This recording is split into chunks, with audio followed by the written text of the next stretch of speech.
vous êtes bien sur FCR, ce canal pour tellement de femmes, pour tellement de personnes qui nous entourent, qui vous entourent, qui sont nos connaissances, qui sont ces femmes, ces voisines, ces parents, ces collègues, ces personnes qu'on croise dans la rue, n'importe quelle personne, n'importe quelle femme, et même au-delà des femmes, des hommes, qui vivent une solitude temporaire, une solitude pas facile. C'est un sujet qui touche tout le monde, en particulier les femmes. Et je m'adresse vraiment à cette femme-là qui ressent beaucoup, avec beaucoup de maladresse, la pression de la solitude, la pression sociale où elle semble être différente des autres, où elle se demande quand, où et comment ça va se passer, où elle ressent beaucoup de culpabilité. Bienvenue encore à toutes et à tous sur FCR.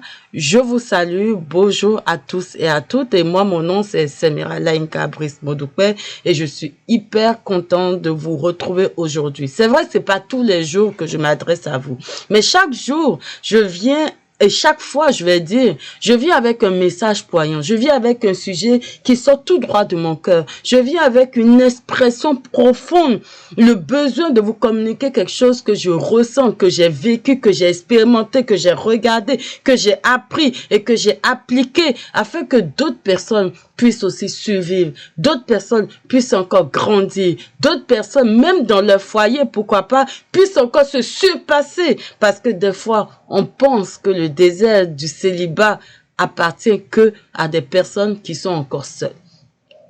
Vous savez, aujourd'hui, j'ai envie de parler d'un sujet qui touche puissamment. Quand on parle de désert, tout le monde se dit, on sait de quoi on veut parler. Mais je peux vous garantir que les minutes qui vont suivre seront différentes pour vous. Ce sujet m'a touchée, j'étais tranquille, j'étais même souffrante et j'ai eu envie de faire ce sujet. Parce que dans mes défis les plus profonds, vous savez, Dieu a fait quelque chose de merveilleux pour moi. Il a transformé des poussières en diamants pour moi. Il m'a donné la vie là où d'autres avaient déjà dit que c'était fini. Il m'a donné encore le souffle là où d'autres avaient déjà défini que je ne verrai rien, je ne ferai rien. Et c'est ça qui me pousse à faire cette émission particulière. On parle de la traversée du désert, mais je veux parler de la traversée du désert d'une femme célibataire, d'une femme temporairement seule.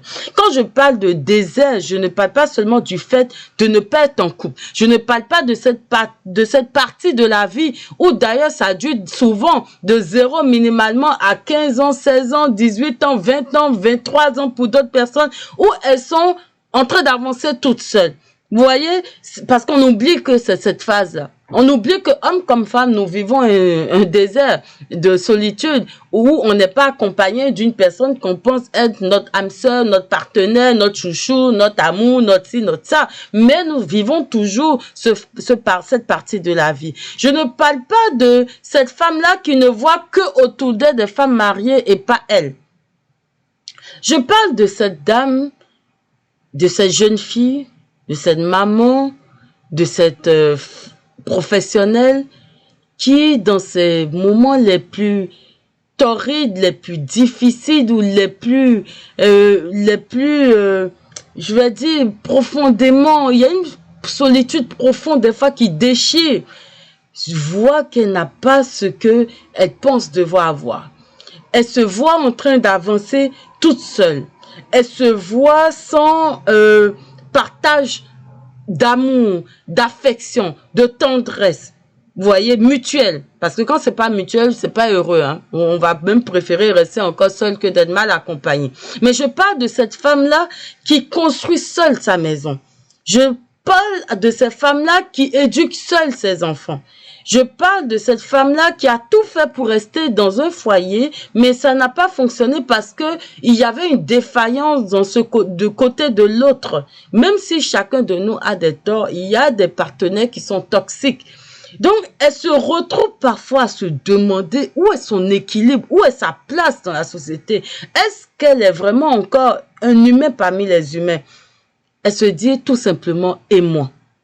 Quand est-ce que ce sera mon tour? Quand est-ce que je vais plus être seule? Qu'est-ce qui ne va pas chez moi? Est-ce que j'ai trop exagéré? Ai-je été trop exigeante? Ne suis-je pas assez belle? Et j'ai fait des émissions sur la beauté et le célibat. Est-ce que je ne suis pas assez féminine? Je peux vous garantir qu'il y a des gens qui vont vous dire que tu n'es pas assez féminine. Faut faire attention, c'est pas toujours vrai. C'est des questions douloureuses qu'on se pose. Est-ce que quelqu'un sera dans ma vie? D'autres même vont loin et diront, est-ce que quelqu'un me choisira un jour? Aujourd'hui, j'aimerais qu'on prenne le temps de parler de cette période-là sans maquiller. Parce que moi, ici, je ne maquille pas les histoires. Je raconte et je parle, et je ne fais même pas que raconter, je parle de ma propre expérience souvent, ou des expériences que j'ai vues, j'ai vécues.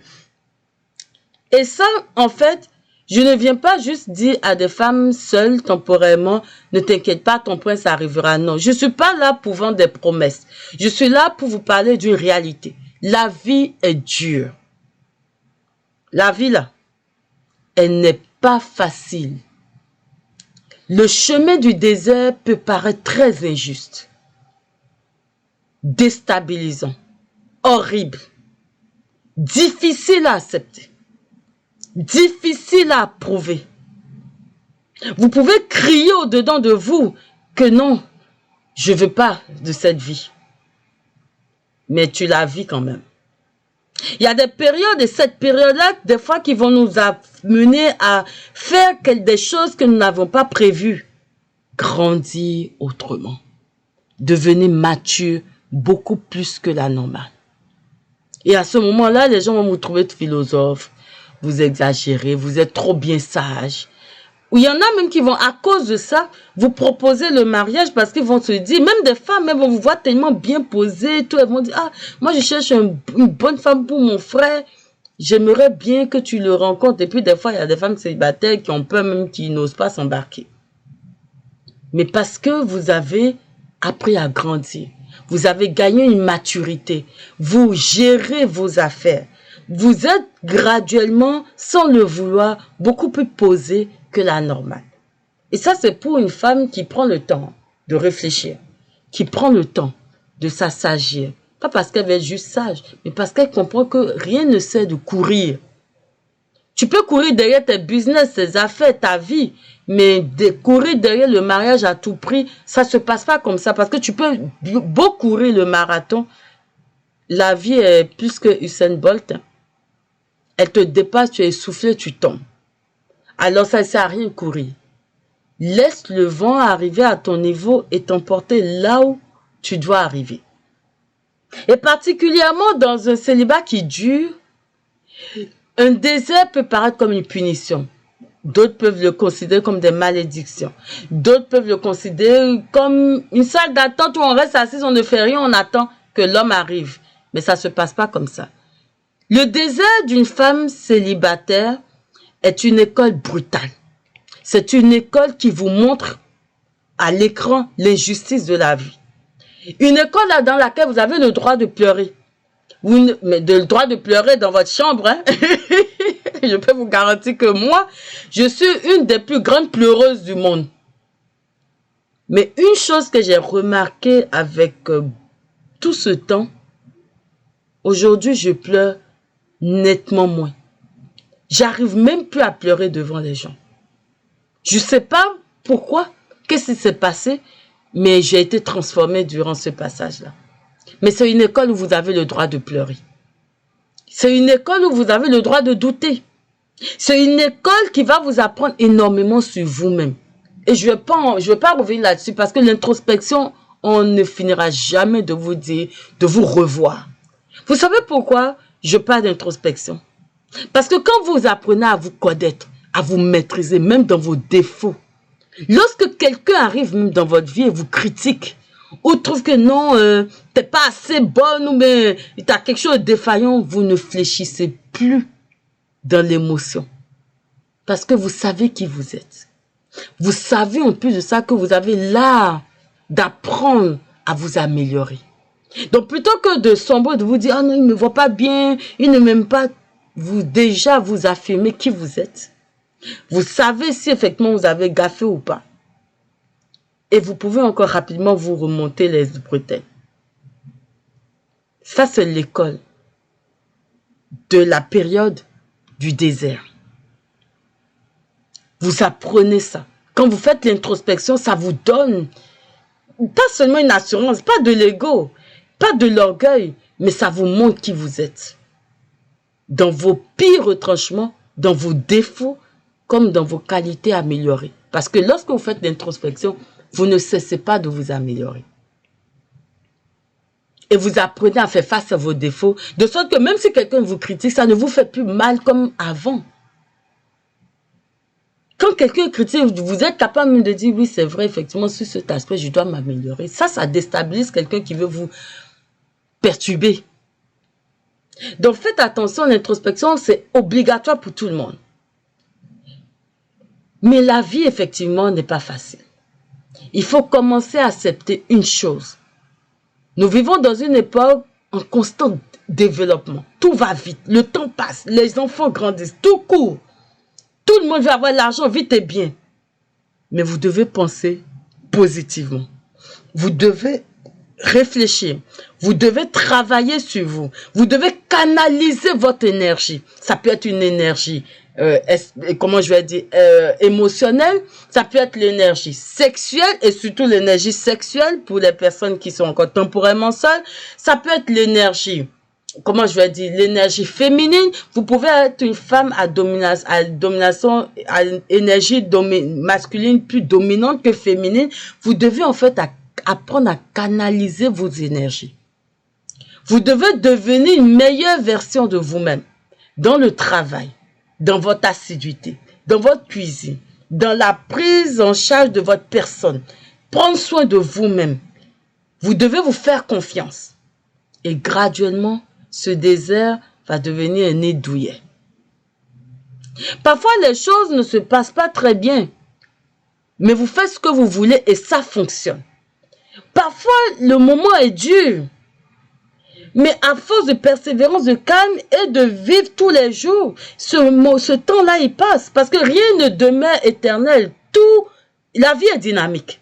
Les choses changent. Vous avez des ambitions, continuez de travailler là-dessus. Vous avez des valeurs, travaillez là-dessus. Soyez entêtés pour réussir positivement. Soyez entêtés pour être avec votre Dieu dans votre prière. Ayez de l'entêtement pour les choses qui sont bénéfiques. Mais soyez pas têtus dans l'ivresse, l'alcoolisme. Qu'est-ce que je vais dire? Ne soyez pas têtus dans les bêtises. Ne soyez pas têtus à garder vos défauts. Ne soyez pas têtus à voir que c'est seulement chez les autres qu'il y a de la poutre dans les yeux. Ne soyez pas têtus à penser que les autres vous voient mal. Peut-être que tu t'habilles mal. Ne soyez pas têtu à dire que non, même si je m'habille mal, c'est mon style, ça va être comme ça. Peut-être que tu peux améliorer ce style-là et garder ta signature. Vous savez, être dans ce moment de désert peut vous donner une inclinaison vers la fatigue émotionnelle, physique, beaucoup de choses. Ça peut vous donner une inclinaison vers la tristesse. Ça peut vous donner une inclinaison d'avoir envie d'être aimé. D'ailleurs, quand vous marchez dans la rue, dans une période de célibat vraiment étendue, vous avez tendance à regarder tous les hommes sur votre chemin comme si, ah, est-ce que c'est lui? Est-ce que c'est lui? Est-ce que c'est peut-être lui? Est-ce que c'est peut-être lui? Malgré ça, vous êtes encore temporairement seul. Vous vous posez des questions. Les calculs se bousculent dans votre cerveau. Respirez.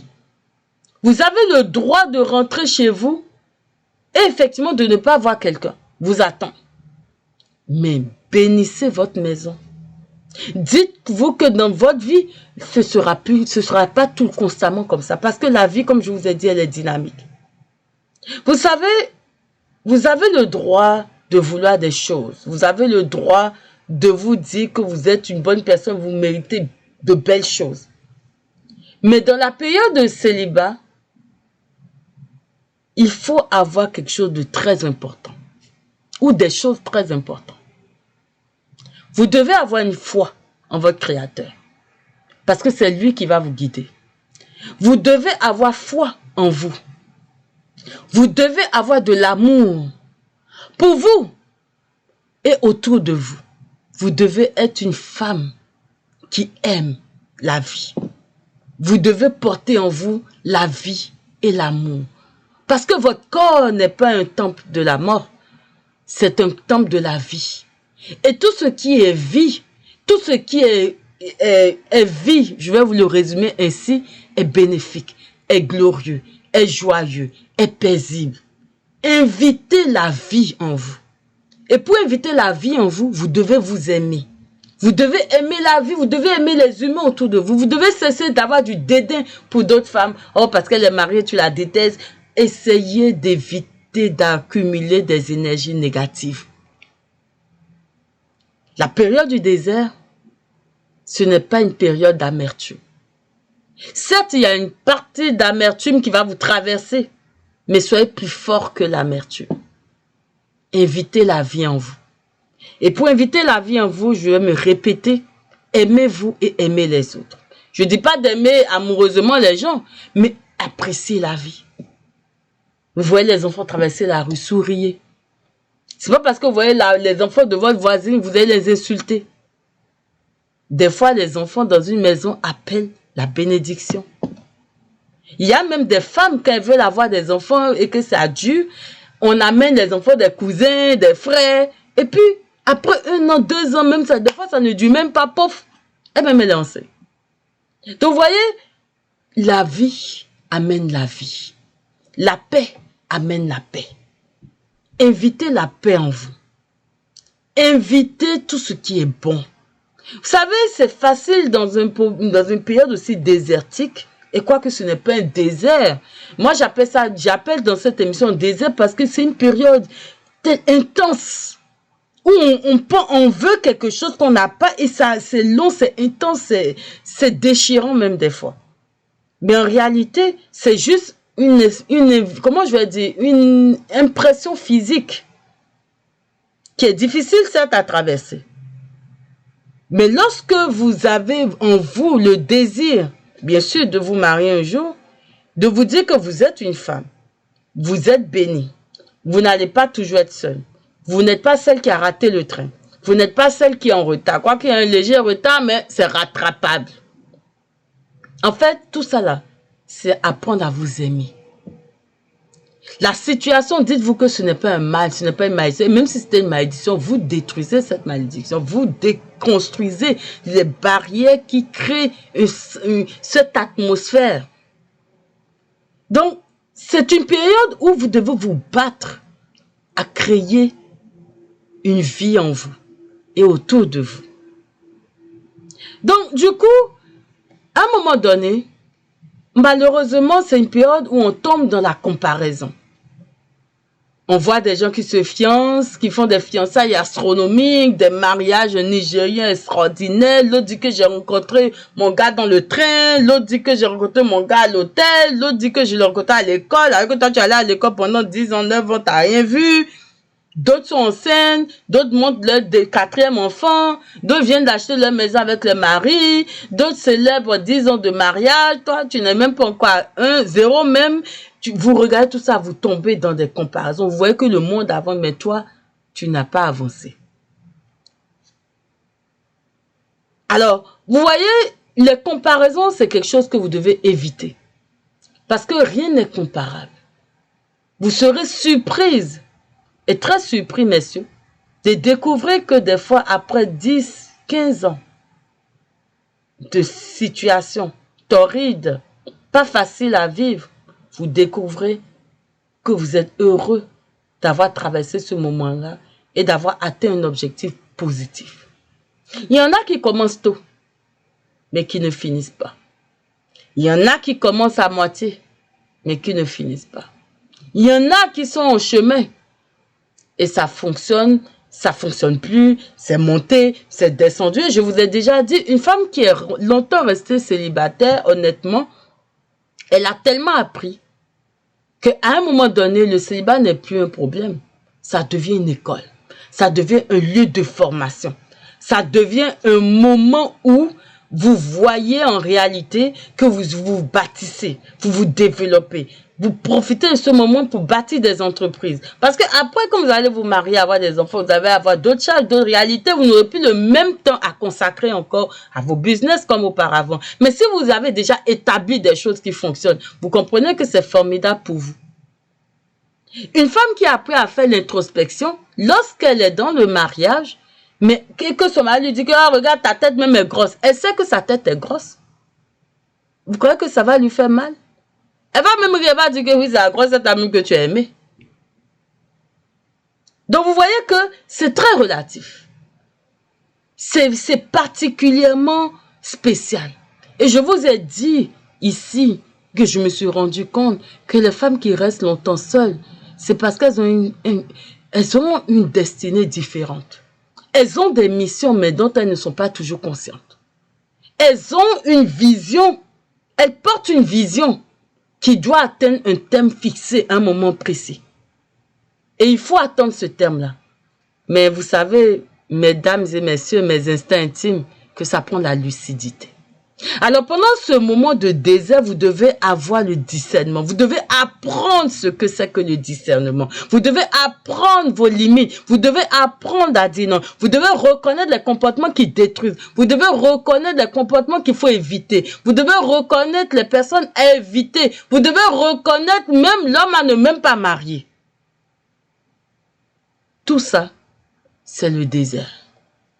Vous savez, quand j'ai pensé à cette émission, le jour où je pensais à ça, j'étais tranquille, un peu souffrante. Et je me suis mise à couler des larmes. Parce que c'est un moment difficile. C'est un moment où on est affamé. On est affamé de quelque chose. C'est un moment horrible, déchirant. J'utilise vraiment les thèmes puissants. Parce que c'est ce que ressent une personne dans ces moments-là. Mais quand tu la traverses avec sobriété, avec clarté, avec lucidité et avec foi, le résultat prend le temps que ça prend. Mais, alhamdoulilah, on atteint une situation à laquelle on ne s'attendait pas. Ce qui change tout dans la vie de la personne. Ce qui transforme tout dans la vie de cette personne. Je ne peux pas m'empêcher de faire cette émission sur ce qu'on appelle le désert. Mais dans le désert qui est cette école-là, de l'autonomie, de l'amour, de la culture, du discernement, de la paix, on apprend à compter sur soi, tout en sachant recevoir l'aide et l'amour des autres. On apprend à être autonome, sans refuser l'aide des autres. On apprend ce que c'est que la relation saine. Et vous savez, je vais parler d'une chose très importante. Une femme peut souffrir dans la solitude. Mais elle ne sort pas du désert aussi affamée qu'elle ne l'était auparavant.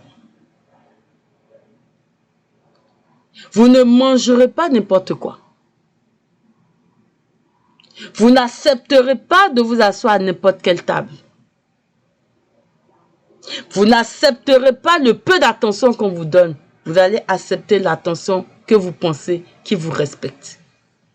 Vous n'allez pas juste vous contenter de l'apparence, mais vous allez creuser pour éviter les mauvaises relations, pour éviter les pièges, pour éviter de vous marier juste pour se marier, mais plutôt pour construire une famille mature. Une famille qui va apprendre, qui va grandir et qui va continuer de cultiver l'amour en vous. Pendant que vous êtes dans cette période désertique,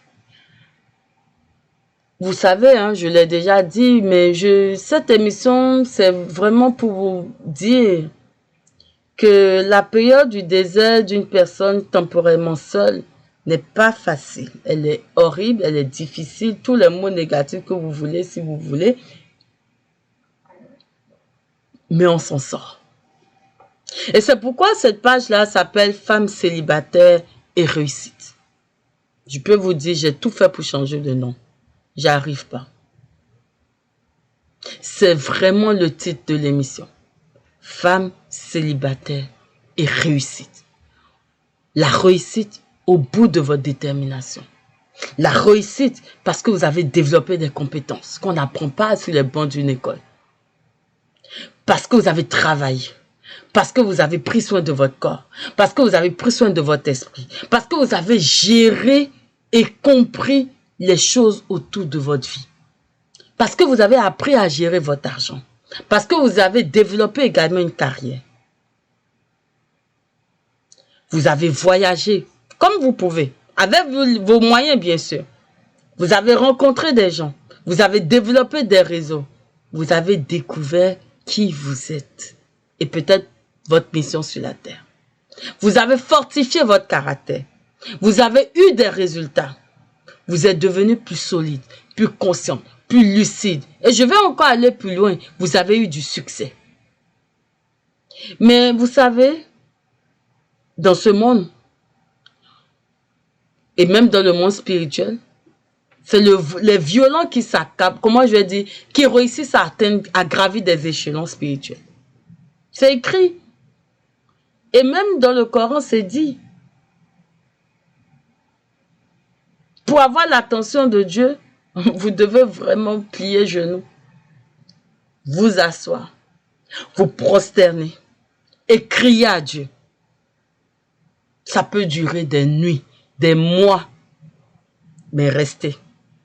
Vous aurez un résultat. Mais je peux vous dire également que dans ce moment de désert physique, il n'y a que les femmes violentes qui arrivent au bout avec lucidité. Quand je dis violente, je veux dire des femmes entêtées dans l'ambition de réussir à traverser ce moment de solitude. Je ne parle pas de violence physique. Mais une femme qui se détermine à avoir du succès, c'est seulement celle-là qui continue et qui traverse. Ce sont celles-là qui vont oser prendre leur place, agir, travailler, persévérer pour avoir des résultats. Mais une chose qui est importante, gardez votre sobriété, sans illusion. Sobriété intérieure comme extérieure. Ne tombez pas dans les substances illicites. On dit illicites, mais des substances qui n'apportent rien à votre cerveau.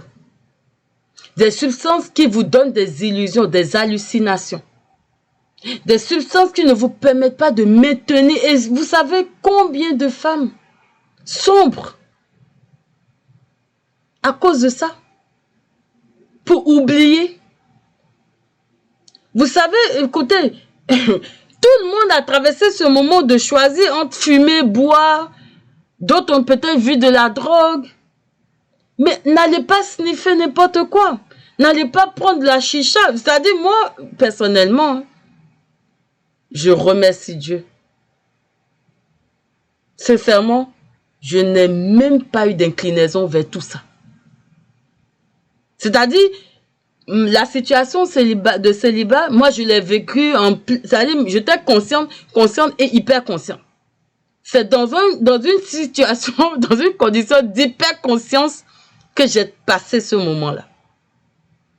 Pas d'alcool, pas de substance, pas quelque chose pour me monter quelque chose, pour me donner une impression de planer quelque part. Si tu veux planer, allez prier, vous allez planer. Vous savez que quand on prie à un niveau donné là, si vous jeûnez, vous priez, vous jeûnez, vous priez, vous jeûnez, vous priez, vous atteignez un niveau où vous planez. C'est-à-dire rencontrer Dieu, rencontrer le Créateur, c'est dans un état d'esprit qui vous transporte. C'est-à-dire que même vous en parler ici là, ce n'est pas assez pour moi. Moi, je suis une amoureuse de Dieu. J'aime Dieu. C'est lui qui me nourrit, c'est lui qui est tout pour moi. Donc, j'ai jamais eu besoin d'aller m'asseoir dans un bar, même quand je m'assois dans des bars, écoutez, beaucoup de gens m'ont proposé de boire, je refuse. Il y en a même qui se fâchent, je refuse. Je suis ferme là-dessus. Et je rends grâce à Dieu. Apprenez à être ferme. Combien de jeunes filles ont perdu leur innocence pour ça? Moi, c'est toute jeune, quand j'allais en boîte de nuit un peu là, Et puis, je peux vous compter hein, le nombre de fois où moi je suis allée, parce que moi, pour aller en boîte, il faut demander la permission à mon papa. Quand j'étais au pays, là, il fallait demander la permission à mon père. D'avance. Et s'il t'a pas donné la permission, c'est ton problème. Et des fois, même pour obtenir le droit, des fois, il te dit oui. Et puis, une avant, tu veux sortir, il dit que non, finalement, lui n'est plus, tu ne sors plus. Et pour te racheter, je comprends, papa, tu veux que je te masse. Et puis, il va masser son pied. Et puis, quand il va masser 30, 40 minutes, si j'ai gagné des points, il va dire, ok, tu peux partir. C'est comme ça que nous, on faisait pour aller en bois. J'ai jamais fait le mur. Quand je dis ça aux gens, les gens sont choqués. J'ai jamais fait le mur pour sortir derrière mes parents. Jamais. Alors, quand moi je sortais, j'avais ma petite canette de coca dans mon petit sac. Parce que je ne vais jamais accepter que quelqu'un m'achète à boire. Et puis, tellement ça coûte cher, même dans les boîtes là, que je me disais que non. Il faut que j'ai un petit quelque chose, parce que je n'ai pas l'argent pour payer. Donc, je vais boire la petite boisson. Et puis, je danse, hein, je danse 2-3 heures. Moi, quand je commence à danser, je ne m'arrête pas. Après 3 heures de danse, je m'arrête. Et ça, c'est quand je danse, j'esquive tous les gars qui se promènent, qui veulent profiter là. Je les esquive. Et quand je suis fatiguée, je m'arrête, je bois mon coca. Quand je finis, si jamais j'ai bu et que j'ai pas fini de boire, j'ai déposé, je ne retouche plus. Alors, vous savez, moi, je vous ai expliqué déjà, hein, moi, j'ai eu une éducation particulière grâce à ma mère qui nous a, comment je vais dire, nous a mis en état de vigilance assez élevé, qui fait que peut-être nous, on a développé des aptitudes. Donc, moi, vraiment, j'avais ces aptitudes-là. Et puis, quand je me lève, je continue de danser, c'est parti jusqu'à 6 heures du matin. Quand elle finit, là, je rentre. Moi, ma boîte de nuit est finie comme ça. Ça fait qu'aujourd'hui, avec le temps, même moi, je n'ai même plus... Aller en boîte de nuit, c'est quelque chose qui me dégoûte un peu. Vous comprenez? Je ne sais pas pourquoi. C'est pas quelque chose qui m'attire. Et puis, le plus drôle, pour faire rire, parce que là, depuis, je suis trop sérieuse. Hein? Vous savez, moi, je suis allée en boîte une fois, il y a quelques années, ici à Montréal, et je me disais que non... Vraiment, tu te fais pas plaisir. Comment tu vas raconter des gars si tu ne sors pas? Vous voyez, la peur de désert, on se dit qu'il faut sortir. On se blague nous-mêmes. Et puis, je me suis levée. J'ai dit, ok, je me suis sapée. Robe, sexy, cheveux. Je me suis parfumée, papa. Et puis, j'avais entendu parler d'une boîte là. J'ai dit, ah, c'est là-bas, elle va aller. La go s'en va. Vous savez que j'étais la seule personne de la boîte de nuit. Toute la nuit. Heureusement que j'ai ma voiture. Toute la nuit, c'est moi et le DJ dans la pièce. C'est-à-dire, le jour là, la honte que j'ai mangée là. J'ai dit dans mon... C'est-à-dire que moi, je me suis dit que non. Quand Dieu veut te montrer que c'est lui qui est Dieu. Puisque, comme je suis tranquille, je vais à la mosquée, je prie, je fais mes trucs, tiens. Je me voyais trop sainte, quoi. Je disais que non, il faut que je change de mouvement. Comment ça? Pourquoi moi, je vais tout être toujours en train de prier, toujours dans mon coin? Il faut que je sorte. Une boîte qui, dans le temps, faisait du bruit. On entendait parler de la boîte, là, tout le temps. Ça fait quand même je passais devant la boîte, là, les soirs, des fois, ça faisait bou. Votre go est parti s'asseoir. J'étais seule avec le DJ. C'est-à-dire, hein, le jour là, dans cette vie, il ne faut pas tenter Dieu. Dieu, c'est-à-dire, il y a des... C'est-à-dire, il faut se connaître. Apprenez à vous connaître. C'est pour ça que moi, je remercie Dieu. J'ai jamais eu besoin de boire, de me fumer, de me droguer, de toucher. Je n'ai pas d'inclinaison et c'est une grâce. Et je le souhaite à toute femme qui m'écoute. Même si le gars te dit non, goûte quand même, tu es jeune, tu peux goûter. Refusez. Vous avez le droit de refuser. Il n'y a pas de honte à ne pas boire. Il n'y a pas de honte à ne pas fumer. Ni de la cigarette, ni de la chicha, ni n'importe quoi d'autre. Parce que ces substances-là, quand ça rentre dans votre corps, ça ne sort pas facilement. Et si vous n'êtes pas psychologiquement, et même, je vais dire, hémoglobinement, si on peut le dire, capable de supporter, vous allez péter votre cerveau. Et la seule chose qui reste, qui vous reste, c'est l'oxygénation de votre cerveau. Aujourd'hui, là, on va être dans la biologie et dans le spirituel et dans le physique. Non, mais écoutez, ça c'est-à-dire, quand j'ai pensé à cette émission, je vous dis, j'avais les larmes aux yeux. J'ai pleuré parce que j'ai vu tout ce que j'ai traversé. J'ai vu ce par quoi je suis passée. J'ai vu dans quoi j'aurais pu tomber. Des fois, vous avez des copines qui vous entraînent, non. Et puis, elles boivent et puis elles fument, elles sont normales. Hein? Et vous allez toucher, c'est vous qui allez finir votre vie. Moi, j'avais une amie là, quand on allait tout le temps boire, si elle écoute des bruits, ça va se faire. Elle aime boire le Heineken. Elle appelle ça kéké. Et elle se fâchait, comme moi je ne pouvais pas, elle se fâchait, dit non, qu'on sort, on te vu tout le temps, c'est de l'eau, et puis de l'eau gazéifiée. Attention, hein, l'eau gazéifiée, des fois, ça donne champignon dans les vagins de femmes. Donc, faites attention, ne buvez pas trop d'eau gazéifiée. L'excès en toute chose nuit. Mais tout ce qui est substance, honnêtement, pour revenir aux choses sérieuses, ça peut complètement gâcher votre vie. L'addiction se gagne. Et puis aujourd'hui, ils fabriquent des produits qui augmentent l'addiction en des secondes. C'est-à-dire, les gens deviennent addicts en des fractions de secondes ou en une journée. Donc, ne vous permettez jamais de baisser votre garde sur les substances qui se consomment. Les petites filles, enseignez-les. Les petits garçons, enseignez-les. Même si quelqu'un leur donne bonbon à l'école, qu'il ramène le bonbon à la maison et vous allez regarder vos yeux. Parce que maintenant, ils font des drogues en bonbon, en chewing-gum. L'ecstasy, c'est facile.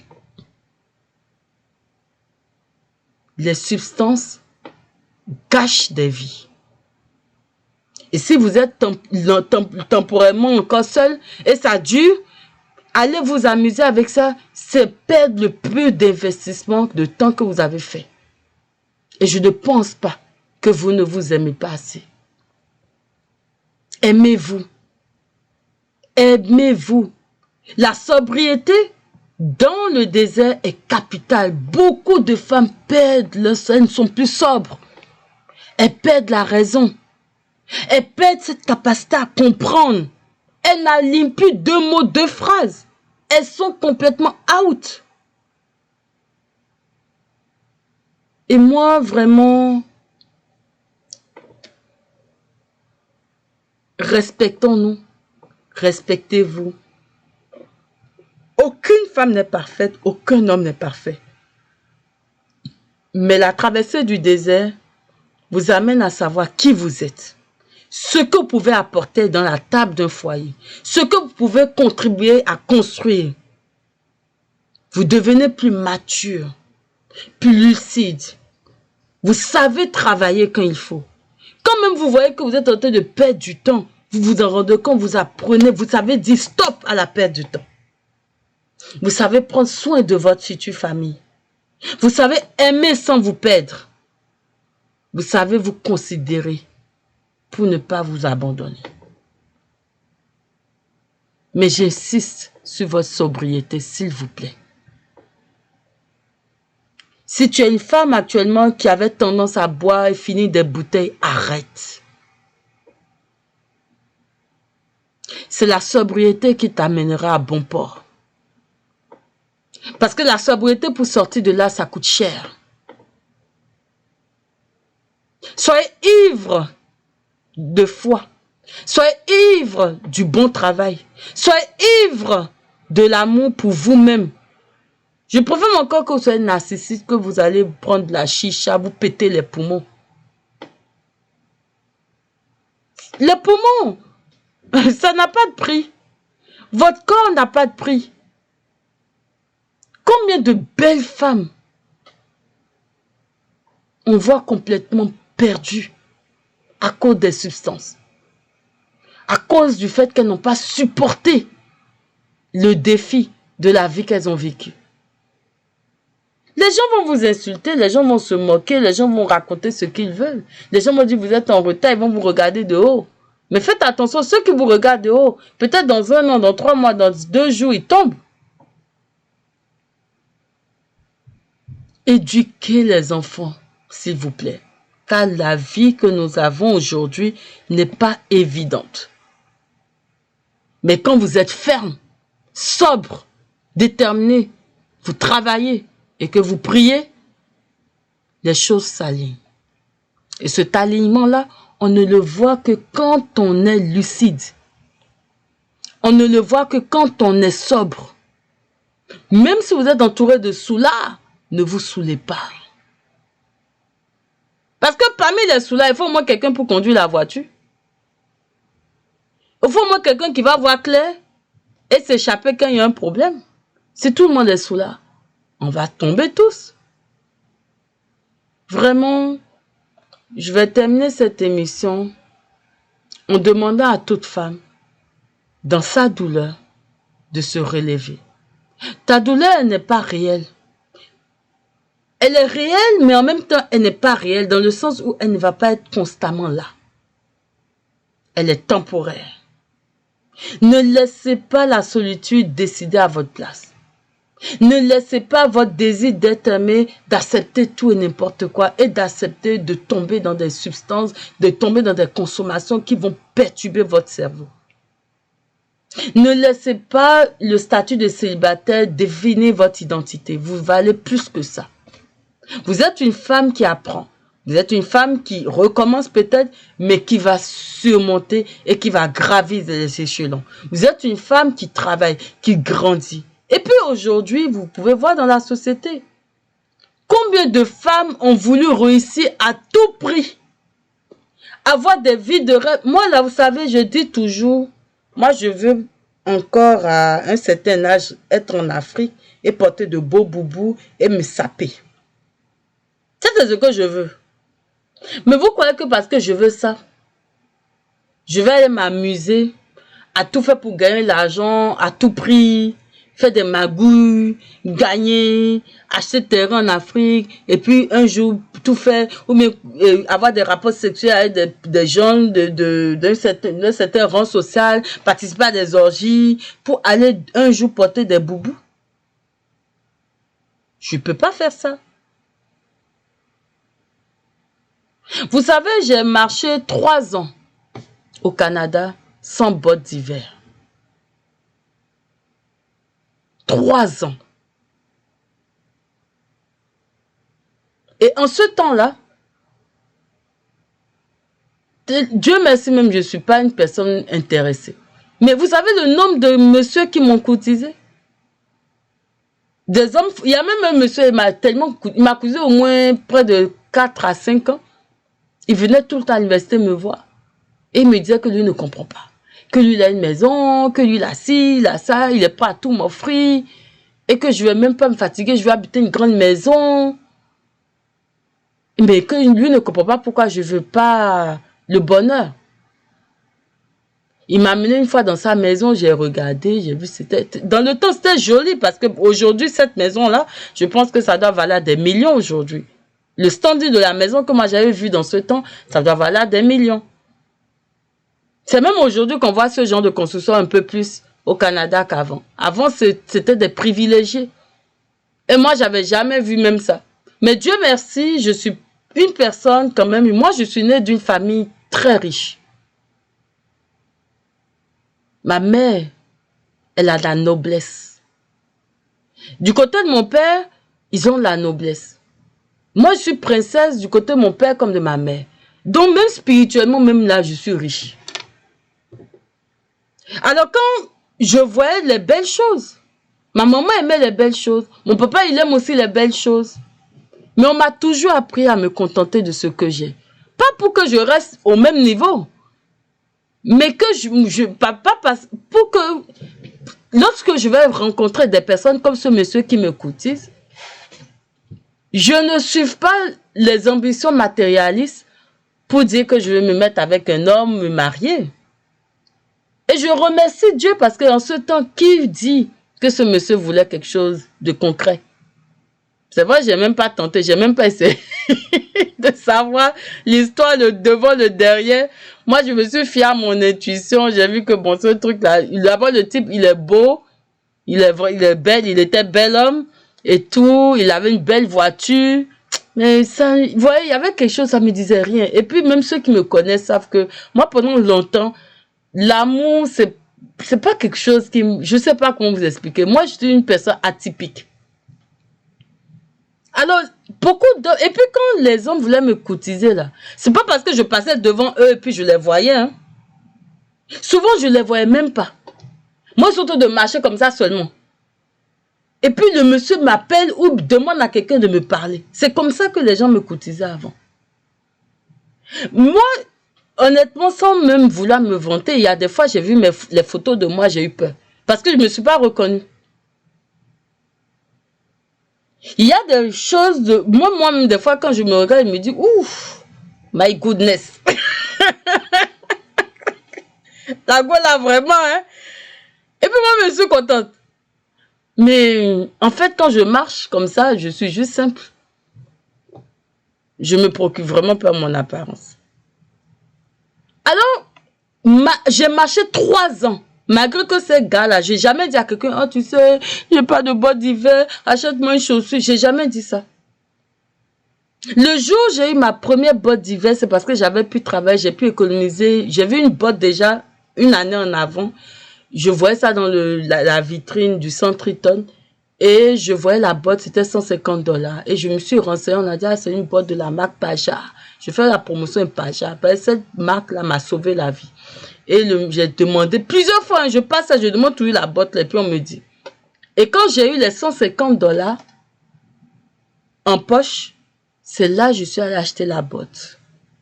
Mais même la sensation d'une botte d'hiver, vous ne pouvez pas savoir. 3 ans à marcher sans botte d'hiver. Mes pieds ont souffert.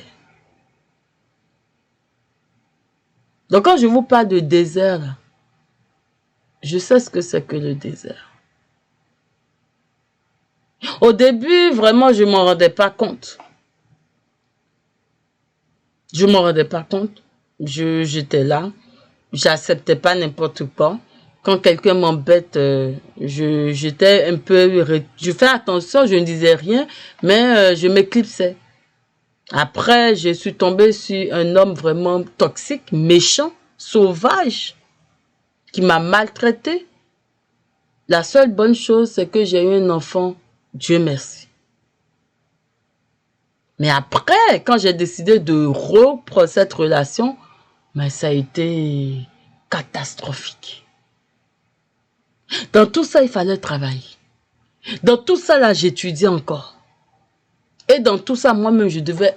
C'est là qu'en fait, ma féminité s'est assise en moi. Parce que pendant longtemps, j'étais une femme, mais tout ce qui est affaire de chichi, de féminité, c'est pas... J'étais une enfant. Je savais même pas ce que c'était que l'amour. Pour vous dire à quel point j'étais innocente, quoi. Et quand la féminité s'est assise et s'est manifestée vraiment en moi, j'ai commencé par aimer acheter les casseroles, quelque chose qui me disait rien avant. La féminité, ça peut prendre un temps, hein. Vous devez voir une femme, et puis avant là, je portais toujours culottes, pantalons, les badges. J'étais presque garçon manqué, casquette. Il y en a même avant, quand j'étais avec mes parents, on me confondait un garçon parce que j'avais coco taillé, je n'aimais pas tresser en plus. Moi, je n'aimais pas tresser mes cheveux. Et c'est resté comme ça longtemps. Je suis arrivée au Canada. Au moins, je suis arrivée au Canada, bon, j'étais une fille, je m'aimais bien, je vais dire, mais il n'y avait pas encore la féminité. Elle n'était pas assise, je me la représentais pas, c'est pas quelque chose qui me disait, aujourd'hui je m'habille, demain je peux ne pas m'habiller, ça me disait rien. Bon, aujourd'hui, bon, j'ai pas beaucoup changé, mais genre, je suis beaucoup plus féminine qu'avant. Dans cette période où j'ai eu la déception avec le père de mon enfant, c'est là que j'ai commencé par vraiment exprimer ce côté féminin. Et c'est là que j'étais toute seule.